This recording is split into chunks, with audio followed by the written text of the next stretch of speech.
പുറത്ത് നല്ല മഴയാണ്. അപ്പം നല്ല ചൂട് കപ്പപ്പുഴുക്കും ചിക്കൻ കറിയൊക്കെ കഴിക്കണം എന്ന് തോന്നി. വീട്ടിലായിരുന്നെങ്കിൽ അമ്മയോടൊന്ന് പറഞ്ഞാൽ മതി. ഇവിടെ അത് പറ്റില്ലല്ലോ. അപ്പം നമ്മൾ തന്നെ ഉണ്ടാക്കണം. കപ്പയും ചിക്കനൊക്കെ നേരത്തെ മേടിച്ച് വെച്ചിട്ടുണ്ടായിരുന്നു. ഇപ്പോൾ വൈകുന്നേരം ഉണ്ടാക്കുന്നത് നമുക്ക് ഒരു സമയം കിട്ടുമ്പോഴല്ലേ നമുക്ക് ചെയ്യാൻ പറ്റുള്ളൂ. കപ്പയൊക്കെ കൊത്തി നുറുക്കി വീട്ടിലാണെങ്കിൽ നമ്മൾ തേങ്ങയൊക്കെ ചേർത്ത് അരച്ചൊക്കെ. ഇവിടെ തേങ്ങ അരയ്ക്കാനുള്ള സെറ്റപ്പ് ഇല്ലാത്തതുകൊണ്ട് നമ്മൾ തട്ടിക്കൂട്ടണം.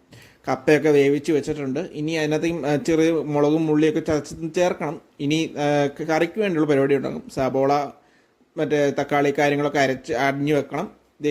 പിന്നെ ഈ ചതയ്ക്കാൻ വേണ്ടി വലിയ സാധനമൊന്നും ഇല്ലാത്തതുകൊണ്ട് നമ്മുടെ കട്ടിംഗ് ബോർഡിൽ ഇട്ടുള്ള പരിപാടി കേട്ടോ.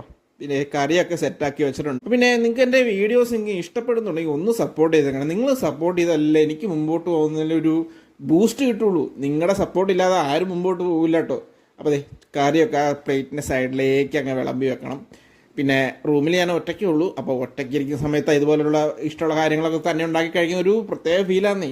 എല്ലാവരും ഉണ്ടെങ്കിൽ അത് വേറെ സന്തോഷം. ഇത് വേറെ സന്തോഷം അല്ലേ. അപ്പോൾ ആ പീസും ആ നല്ല വെന്ത കപ്പയാണ് കേട്ടോ, നല്ല ചൂടുണ്ട്. അപ്പോൾ അതെടുത്ത് വായിലേക്ക് വെച്ച്